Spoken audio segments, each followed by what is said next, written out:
We are at the stage of the offseason where people are starting to put together some starting lineups for teams, some projections, things like that. And PFF put together a projection for the Chiefs starting lineups on both offense and defense. And guys, I wasn't expecting to disagree with as much as I kind of think I disagree with here. There are some really questionable things going on with this starting lineup for the offense and the defense. And I want to get into it because honestly, this isn't a video that I was expecting to make today as I was doing the runs through the sort of press releases here. So on offense, Patrick Mahomes starting at quarterback, absolutely dastardly. I can't believe they went with that one, obviously. It would be Patrick Mahomes. Running back, Isaiah Pacheco. And you will see the sort of the designation here, the number in the parenthetical number is a PFF grade. If it has no denotation, that means it's from last season. If it has a single asterisk, that means that it is a college grade. 2 asterisks means that it is a 2023 college or NFL grade, and 3 asterisks means that it is from the previous college season. So that is what we have here to look for. I don't believe there are any 3 asterisk players for the Kansas City Chiefs, but there are 1 and 2 asterisks floating around. We will come back to this with the wide receiver position in just a moment. But Kareem Hunt projected to be the number 2 running back? Maybe. With Kareem Hunt, I think that we have to take a look at who it is that shows up. Kareem Hunt came to Kansas City last year absolutely slaughtering defensive linemen and always falling forward. But by the time the season ended, Kareem Hunt was a diminished version of himself. Now, it could be that he just had a very long off season and was not in shape. And that seems counterintuitive, right? How could he come back not in shape and look better than he did later? Well, I think with Kareem Hunt's running style, he could have been not in great shape, but still as good an athlete as he could be. And that would give him the pop initially to really make damage. But that week after week grind where he has to run the ball, be in shape, go to practice. If you're not in shape and you don't get in shape, as will happen with players once they start getting older, that I think is what ended up happening with Kareem Hunt last year. And I'm not sure that he is the number 2 running back for the team this coming season. I think probably Elijah Mitchell has a really good shot at that. Rashard Smith, we're going to have to keep an eye on him in the preseason, but that is the running back position here. And I wouldn't be shocked to see Kareem Hunt number 2. And honestly, on some levels, I don't know if I would be shocked to see Isaiah Pacheco not in the running back 1 role.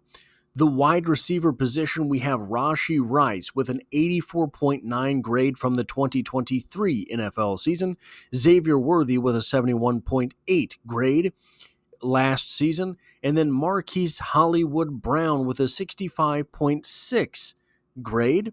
But you will note that there are no asterisks next to that number, suggesting that that was the grade that PFF had for Hollywood Brown last season, where he played about 20 snaps.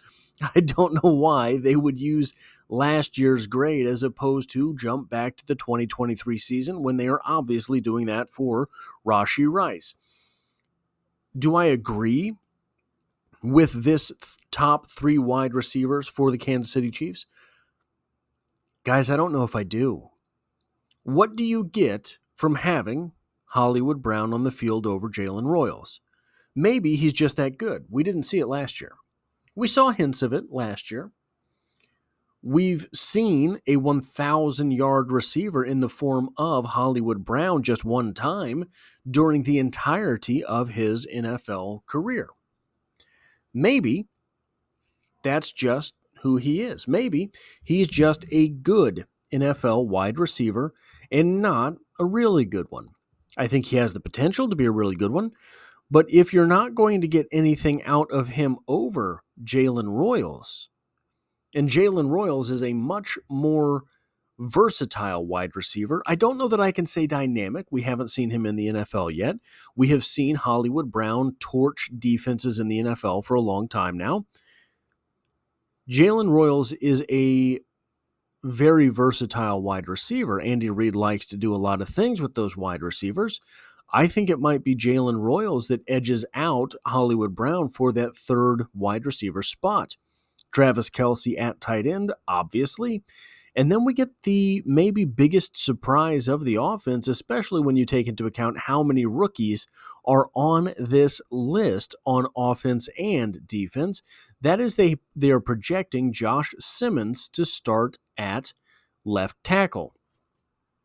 If he's healthy and all systems are go, yeah, man, the Chiefs have a left tackle. If he's healthy and all systems are go, he is going to be a dominant left tackle in the NFL, so he would likely start week 1, snap 1. Jalen Moore finding himself on the sidelines, however, is something that would be surprising to me should Josh Simmons find himself starting at left tackle. Jawan Taylor has done well in the passing game, has done poorly in the running game, and has destroyed drives for the offense by committing penalties. I think should Josh Simmons find himself starting on the left side, it might be that Jalen Moore finds himself starting on the right side of the offensive line. They also project Kingsley Suamataia at the left guard position. I think probably that is what happens. Jumping to the defensive side of the ball here. Chris Jones starting at defensive tackle makes sense. And then Mike Pennel starting at defensive tackle, despite the fact that they list him boldly with a 59.4 grade and a starting spot on the defense, despite the fact that Omar Norman Lott was taken in the second round of this draft. I don't know why you would project Mike Pennel to start. Maybe you don't believe. So there is a question of whether or not Omar Norman Lott can be a full-time starter in the NFL. He did a lot of rotating in college. Here's the thing. You're talking about starters, meaning week 1, snap 1, who is on the field? Snap 1 is going to be a first down. That's where all drives start, is with a first down. First down is a passing down in the NFL now.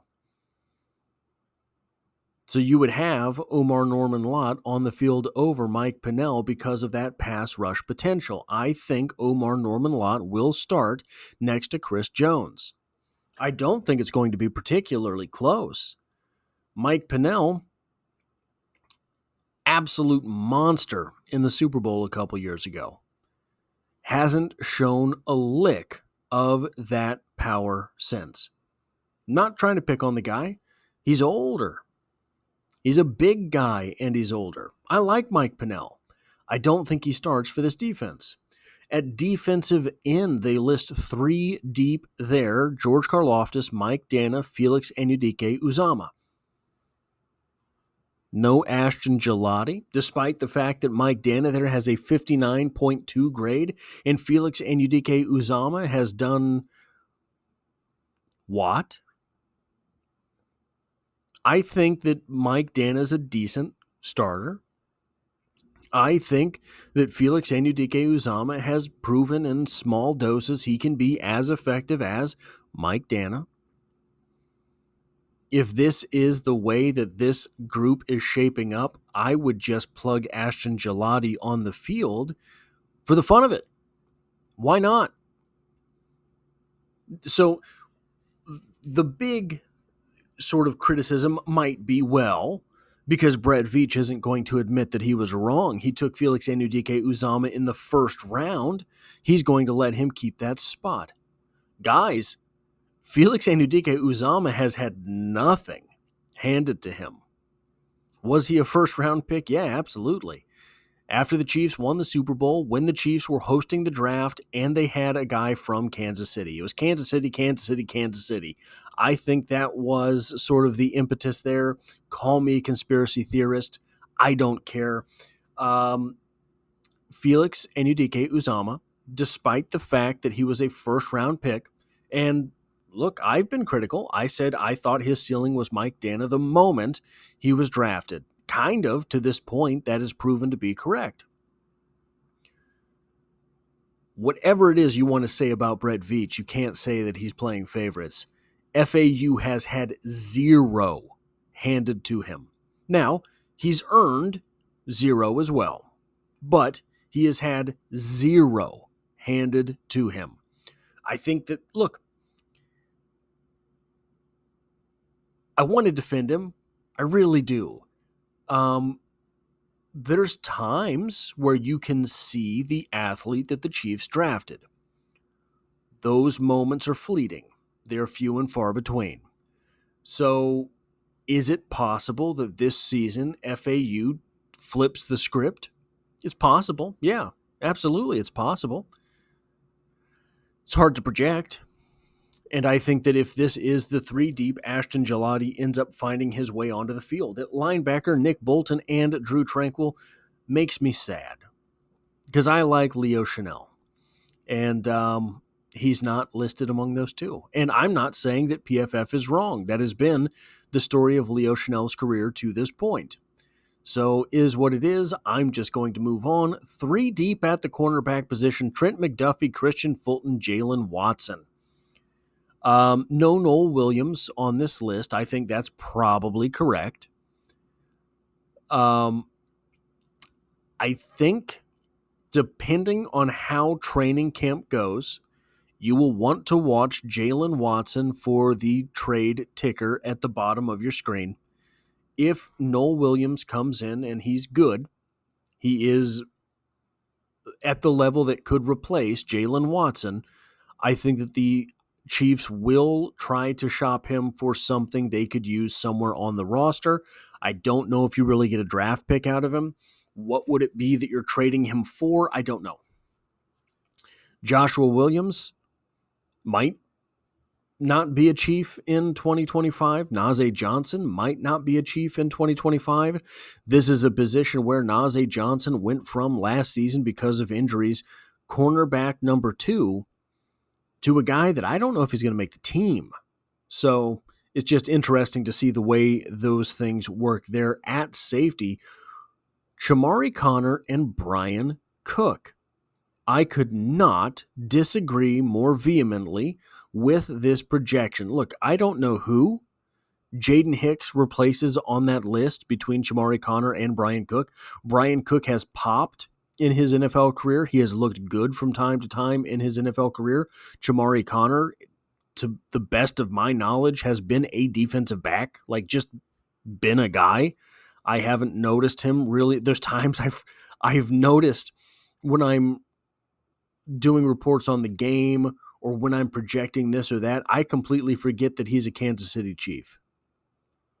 Maybe that's my fault. Maybe that's just a fault with me. Maybe I just have some memory hole for Chamari Connor because his name looks like chimichurri every time I scan over it. I don't know what it is, okay? I don't know what it is. I forget that he's a Kansas City Chief. There's no way, in my opinion, there's no way that both of those players find themselves on the field before Jaden Hicks. Jaden Hicks is going to be a stud in the NFL. And that might be the biggest gripe that I have with all of this. Over Jalen Royals, over Jalen Moore finding his way on the field, over so many of these things, over the Ashton Gillotte at edge, over the Omar Norman lot at defensive tackle. If you don't have Jaden Hicks on the field, I have to start wondering whether or not you actually did your reading on this team. So anyway, guys, that's what I have for this video. If you like or appreciate what it is that I do here, hitting a like button really does help me out, as it tells YouTube to share this video with other Kansas City Chiefs fans. The Chiefs are the only thing I talk about on this channel, dropping multiple videos every single week. We are over 2 years of consecutive daily uploads on the channel. And as always, I hope to have you back for the next one.